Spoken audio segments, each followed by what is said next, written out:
I'm the discarded heiress of a wealthy family. Good news, I'm the real heiress. Bad news, someone is pretending to be me. At a family dinner, the fake heiress ran up to me soaked, playing the victim. Sis, why did you splash me with wine?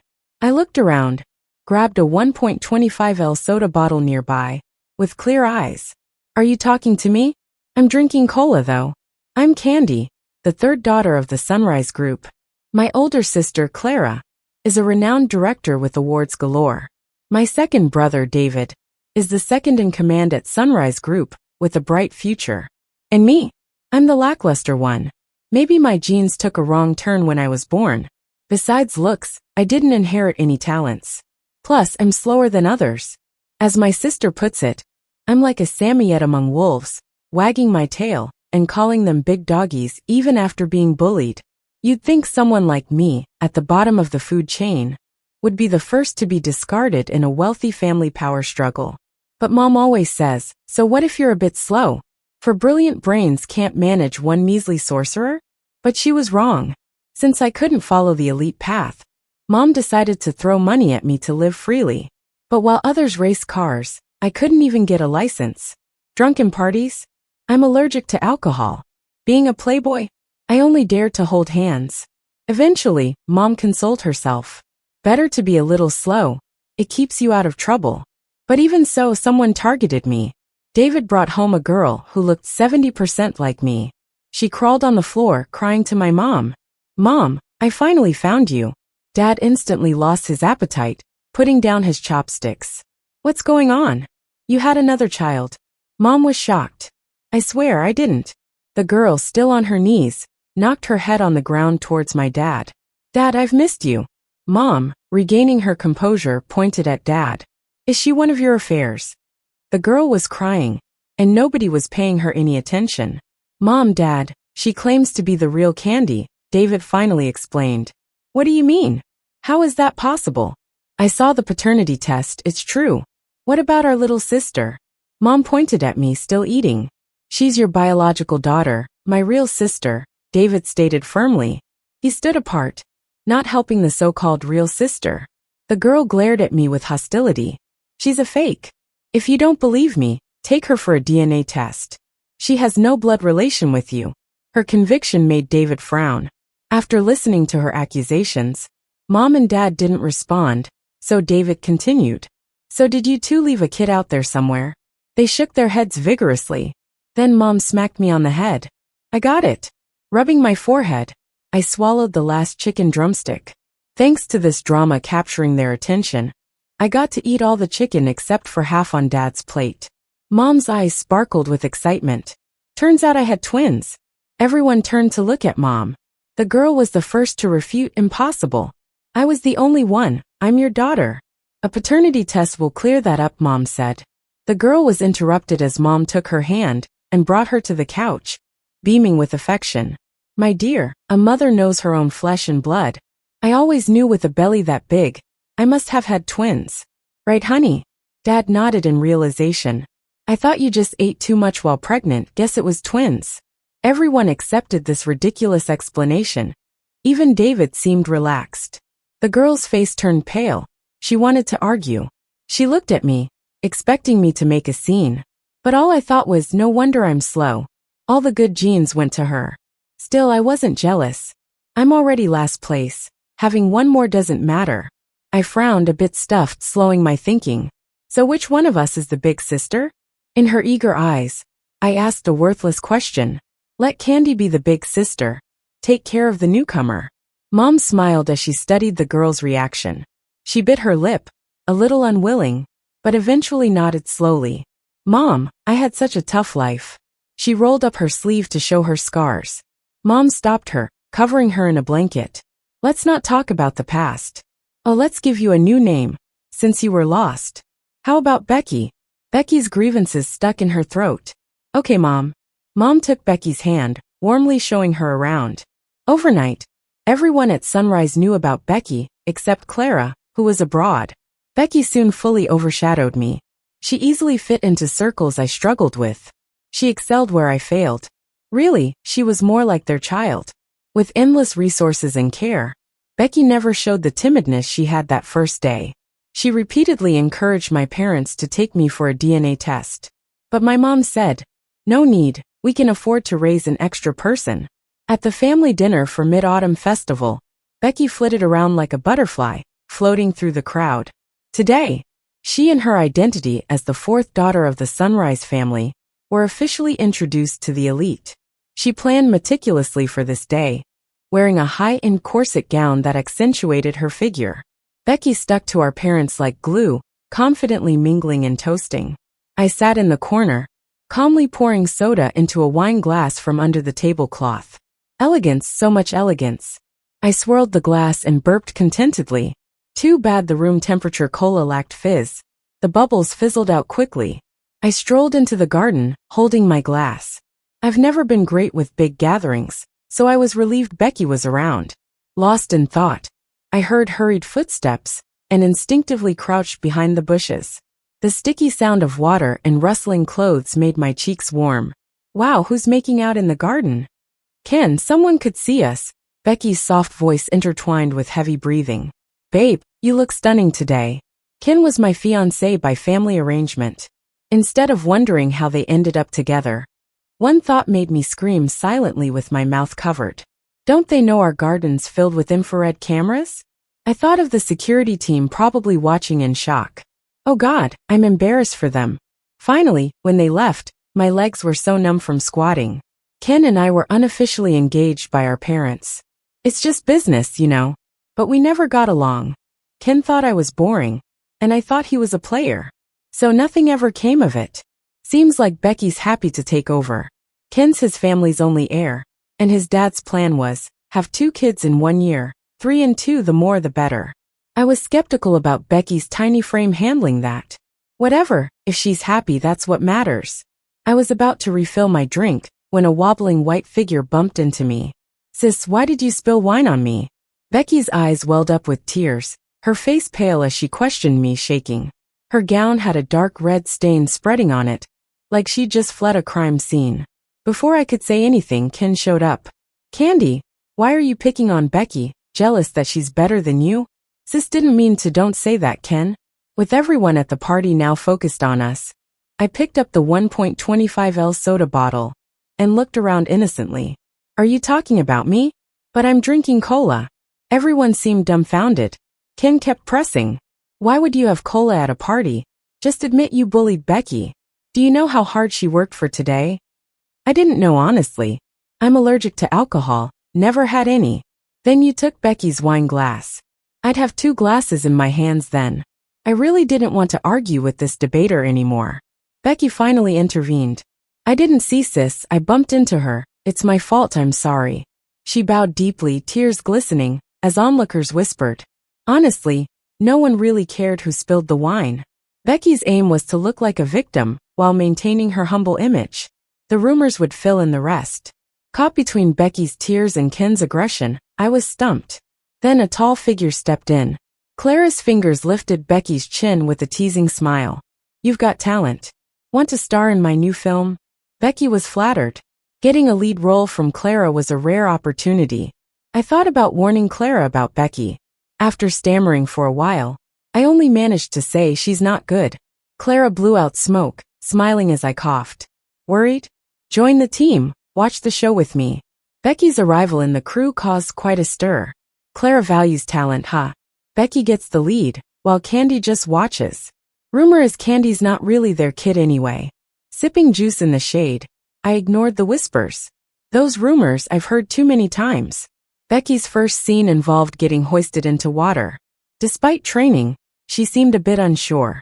Clara, arm around her, pointed at actor Felix nearby. Little sis, you're acting with an award-winning star from the get-go. You're amazing already. No stress, you can't do worse than Candy. Since Becky arrived, Little Sis wasn't my exclusive title anymore. This comforting pep talk made Becky beam. I'll do great, sis. She nodded confidently. After 18 takes, each a failure, Clara didn't compromise her standards. Being hoisted and dropped back into the water repeatedly, I thought Becky would give up, but she persisted.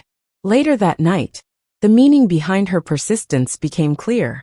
Our contrasting photos from the set went viral. Becky's skill is God-given.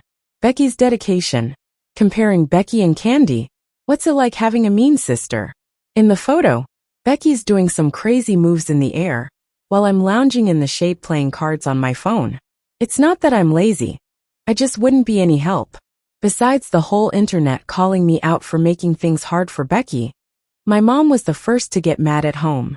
I've lost count of how many times she told me not to sit cross-legged like this.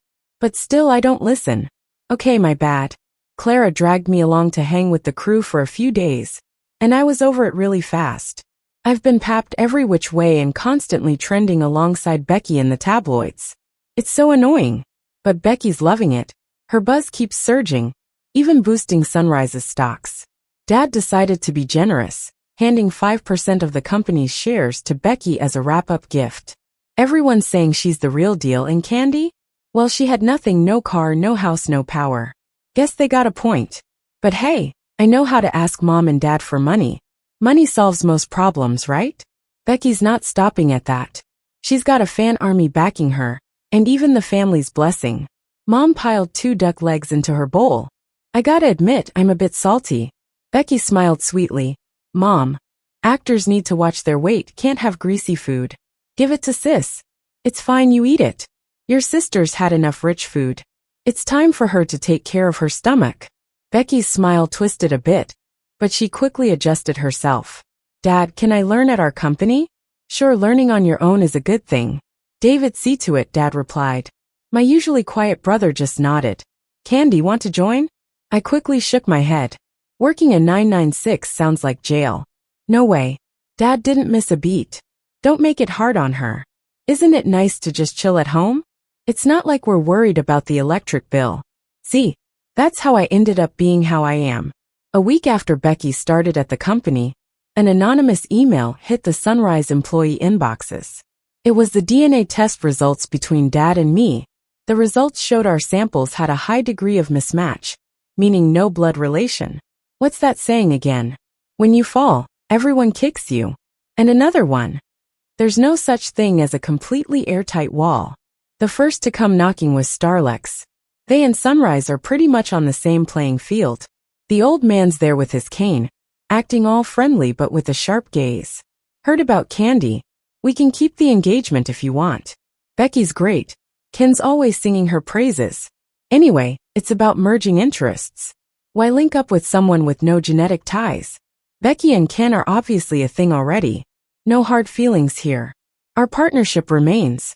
Becky stood by shyly, waiting for Mom and Dad to make a call.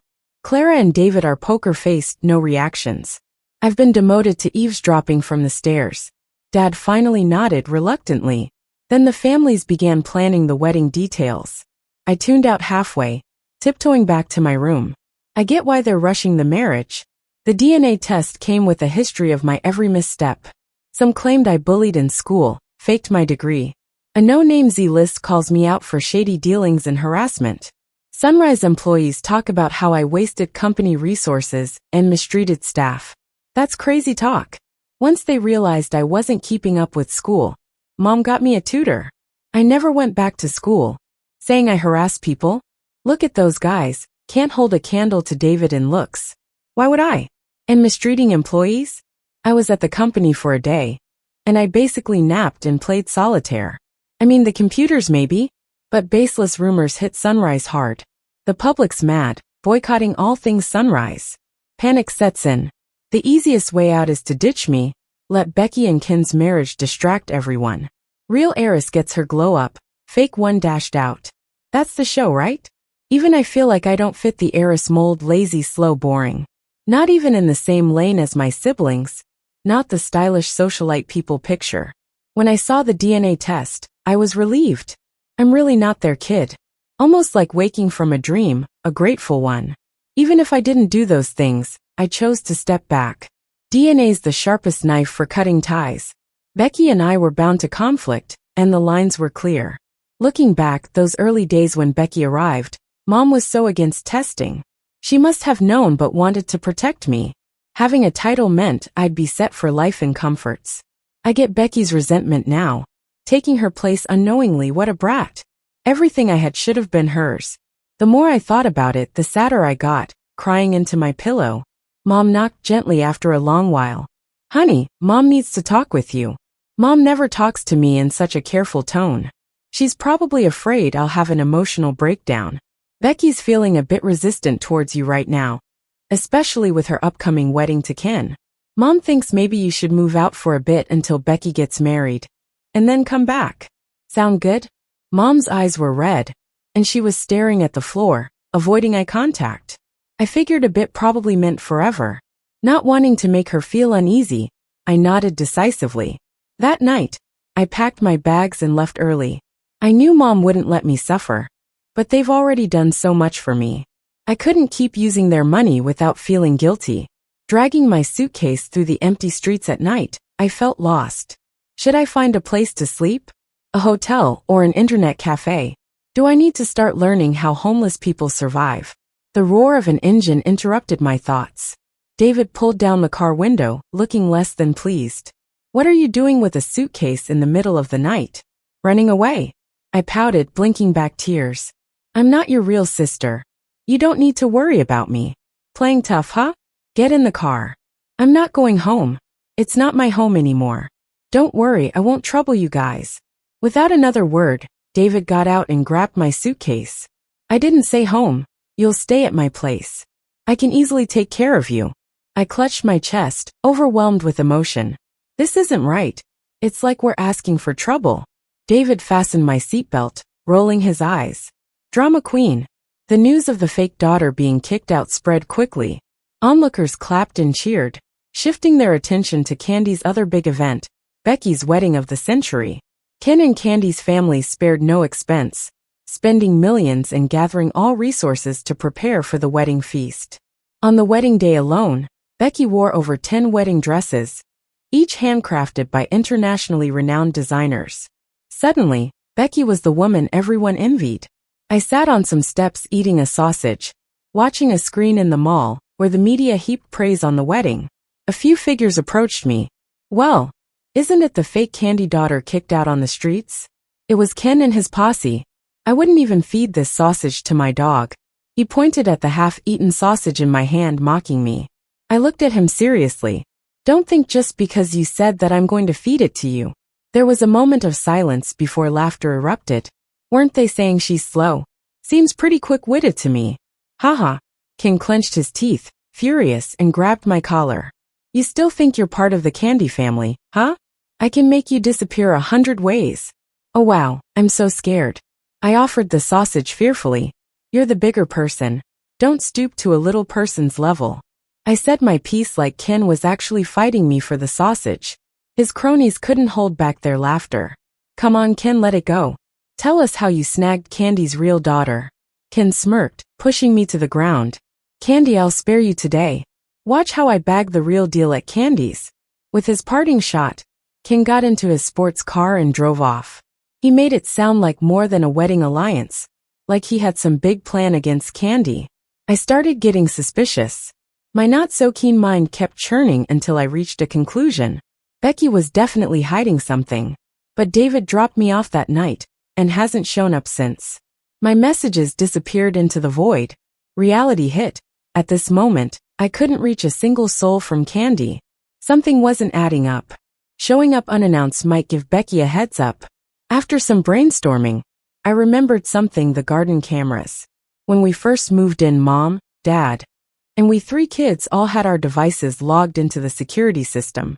We could view the villa's security footage from our phones.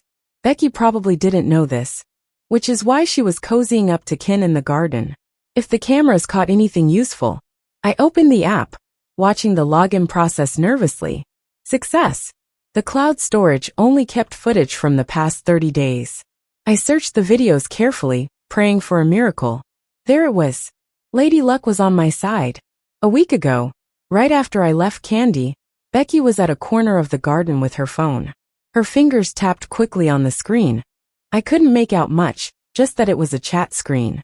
Becky was quick, glancing around while typing, and soon turned off her phone. Disheartened, I figured it was a false alarm. Just as I was about to scroll through the footage, Becky started talking out of nowhere. Task completed, right? Weird, who was she talking to? No one else was around. Candy's no match for me. Getting in with the Ken family was the masterstroke.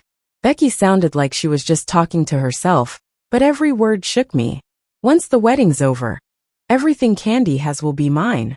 What on earth was Becky planning? Was it about money or something more sinister? Why, when she'd have the center stage of both families without me around? Blasting his phone with calls got me nowhere. David was silence itself. In the end, I sent the video with a warning. The wedding's gonna blow. Watch out for Becky. David finally responded. Just stay out of trouble. Forgetting about his phone, I decided to do nothing. Even if it might have been madness to play hero. Even if all turned out to be a harmless prank. I couldn't let family, even past family, get hurt. Becky and Ken's wedding is all about privacy. So it's happening on a closed-off luxury cruise ship. Guests need an invite to get in, so there's no chance of me sneaking in. I was racking my brain about getting a scalp ticket, then remembered I'm broke. These damn rich people. I'm so desperate I'm even thinking about hiding in a cargo hold. But then an unexpected guest showed up at my door. Becky looked around my place with a haughty expression, her chin up high. My place is all minimalistic, borrowing from that classic student style. David said he couldn't stand seeing you homeless, so he found you this place. But seems like this is it. Why are you here? No need to flaunt it. I wasn't exactly polite. Becky just laughed mockingly. This is the real you, huh? That whole calm and composed act was for show then. She pulled out a fancy invite from her bag and handed it to me. Just as I reached for it, she let it drop. It hit the ground and bent a corner. Haven't you always wanted to get in touch with them? Here's your chance, you better grab it. Without turning back, Becky left, her heels echoing like a hammer on my heart. I have to see what she's up to. To fly under the radar, I put on heavy makeup and a wig. In the mall restroom, I swapped the wig and put on a jacket. Finally lost that feeling of someone watching. The day after meeting Becky, as soon as I stepped out, I could tell someone was tailing me. These little shadows were sticking close. Becky probably thought I'd pull some crazy stunt. But she's got nothing to worry about. I hailed a cab to the pier. Guests were already arriving for the wedding. In a gown now, I pushed aside my anxiety and boarded the ship. Becky's wedding was the peak of luxury. Not just big names from every circle were invited, but a slew of media reporters too, really maximizing the benefits of this alliance.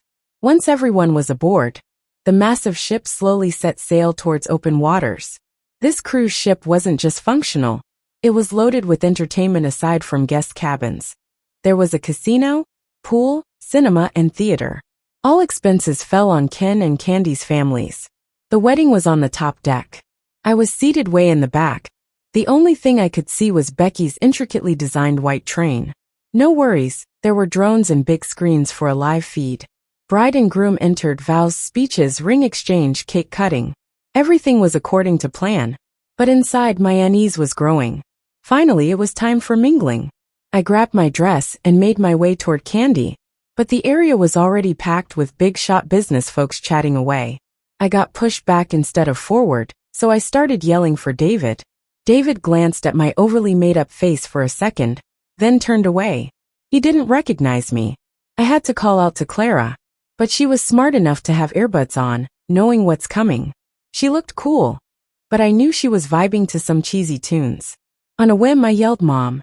In the bustling crowd, Mom spotted me waving my arms. She mouthed in surprise and whispered to David beside her. David quickly came to me. "Candy? It's me. What are you doing here?" "There's no time, go hide below deck." David was pushing me gently, scanning the area. "What's going on, David? Spill it." I stumbled as I turned to look at Mom and Dad. Then a series of gunshots shattered the air. Everything turned chaotic. "Pirates! Everybody get down." Screaming and panicked footsteps were all around. David held me tight, pressing my head into his chest. "Don't look, don't be scared, I'm here." The hatch to the lower deck was locked, no escape. How can there be pirates in territorial waters? Not pirates, mercenaries they hired. All ship staff have been bought over. David pulled me to a corner, sobs now replacing screams. Most guests were already under control. Marching footsteps were closing in. "Stay here, don't make a sound." They're after me, wait for rescue. David patted my head, and I grabbed his sleeve, tearfully pleading. Bro, don't go. David didn't look back, stood up and walked away. His steps faded into the distance. Eyes shut, I prayed, hearing the loud thump of my heartbeat in silence. I opened my eyes to a fleeting glint of light, a noise slicing past my ear. As David got caught, several top tycoons, including Starlex and David's family, were kneeling. A masked thug glared menacingly, kicking David's leg. Who's the richest here? Everyone's gaze fell on Mr. Ken and Dad. That old fox, putting on quite the show. Since finding out about Ken's plan to silence David's family at the wedding, my parents had a plan, collecting Ken's criminal evidence. But the old fox was too cunning. My parents only got everything after the ceremony began. Police response takes time, and the cruise was drifting off course. Gotta stop Ken before we hit international waters. David's eyes were on Becky, still in her wedding dress. She's the one who connived with Ken, betraying David's family. To protect my little sister, my parents painfully cut ties with her. But she still showed up on the ship today. The thugs herded Ken and David's families into the ship's bow room. Ken and his dad dropped the act, and Becky stood up. David, let's cut to the chase. Hand over the password, and I'll spare your family. Only David's dad knows the password to their digital assets. As for their other assets, if David's family is wiped out, Becky stands to inherit everything. The old man has been planning this takeover of David's family for a while now. You get them safely back to shore, and then I'll give you the password. You really think I'm that naive? Without leverage, how could I threaten you? Since we can't trust each other, there's no point in continuing this conversation then. Dad's just stalling for time. There's no way old man Ken will let anybody go. If we die, you'll be the most suspicious suspect. Everyone on the cruise can testify to that. Old man Ken burst out laughing. I'll say that the David family used all their assets to make a deal with the thugs for everyone's safety. But you tragically died resisting, and the Ken family suffered greatly too. You'll be heroes, saints even. I'll have a monument erected for you. What a perfect plan. Becky laughed too, and clapped her hands as everyone looked on in confusion. The unconscious Candy was tossed onto the floor by mercenaries from outside. A family should stick together, right? Dad, one of your kids should survive, right? Tell them the password for their sake, okay? Dad stared at her coldly. And you? You're not part of the David family? Who are you then? Me. I'll be anyone as long as I get what I want. Enough chatter. Who's first? I was yanked up by the hair, the pain making me dizzy, blurring my vision with blood. Clara and David lay on the ground, bleeding, their condition unclear. Becky kept pressing my parents for answers. It hurts. Oh, it hurts. Mom, Dad. Candy's awake, Dad. Time is almost up, you know. Becky crushed my fingers underfoot as Mom turned away, tears streaming down her face, eyes tightly shut. Old man Ken tapped his cane impatiently. Time's running out. There's no other choice, Dad. Becky had a mercenary aim their gun at me. I struggled, lunging at Becky. If I have to die, I'm taking her down with me. Glass shattered before me, and the mercenary was shot down. Rescue had arrived. Mercenaries in the room were gradually subdued. Old man Ken's group headed for the lifeboats on the deck. Take her as a hostage. Ken grabbed me, dragging me along in their escape. Under cover from the remaining mercenaries, the lifeboat was lowered to the sea. Trouble arose. There's one too many. Old man Ken's sharp eyes darted between Becky and me. Take me. I'm blood related to the Davids. They won't dare harm me. Becky spoke up first. Old man Ken nodded. Ken flung me aside as they boarded the lifeboat and sailed towards international waters just within reach. Suddenly a boom. The explosion lit up the sea. That lifeboat, it blew up. Though Clara and David were shot, fortunately, it wasn't fatal. My head got hit pretty hard. I've got a mild concussion. My parents got off with minor injuries. The whole family sat in the hospital, bandages wrapped, talking it all over. So you guys knew it was a trap all along? Dad nodded. We kept you in the dark to protect you. The person tailing you? Your brother's bodyguard. Your sister's headphones? A listening device, recorded everything. It's all been given to the police. Clara and David exchanged knowing smiles. Why risk it all? I shuddered remembering it. As long as the Ken family is around, Something like this was going to happen. We found out back then the Kens planned to kidnap you. We kept Becky as a decoy to keep you safe by making her a shield. We didn't know back then she cut a deal with the Kens. So who is Becky then? Didn't she have a blood connection to Dad? Dad shook his head. And this time Mom spoke up. Her DNA test was fake. We traced her dealings with a syndicate. She changed her records. A syndicate? Mystery organization likely. Rumors say successful people might have them lurking nearby. Especially the young, cold, and ruthless CEOs. All eyes landed on David. So Becky was the extra child, not leftover? Mom gave me a thumbs up, and I let out a breath of relief. So Becky definitely altered my DNA test. Phew, I thought for a second I wasn't Mom's real child. The previously relaxed mood tightened. Mom bit her lip, eyes lowered. Sweetie, you're not my biological daughter. I gave birth to a stillborn. Mom faced dangerous complications during childbirth. The baby was gone by then. Your dad found you, abandoned at the hospital. We adopted you. I always knew Becky was an imposter because Mom never actually gave birth. Please don't be mad at us for keeping it a secret. We truly raised you as our own. I'm so sorry, sweetie. Mom cried softly into Dad's shoulder. I found myself speechless. Snapping back to reality, my face damp with tears. How could I blame them? I'm thrilled to be their daughter. I've always wondered why I was different from my siblings. Why I wasn't as bright or clever. Knowing we're not biologically related weirdly feels freeing. I've always felt unworthy of being a David, but I love my parents and siblings dearly. I won't let Becky have you all to herself. We cried together in the hospital room. We don't demand greatness from you. As long as you're happy and free, we're content. Through teary eyes, a thought struck me. What about that exploding lifeboat? Were those fireworks something you guys planned? Those were to celebrate you growing up for real. David winked at me. Got discharged. Clara went back to filming. I asked if the movie Becky was starring in before was still airing. She said it got postponed. It was just to show Becky. They'll still pay the actor's fee, right? That must be expensive. She raised an eyebrow, cigarette in hand. Your brother-in-law isn't charging. As I excitedly asked more questions, she waved me off and boarded the plane. David stayed quiet as usual, just like teasing me more. Mom and Dad still bickered at the dinner table.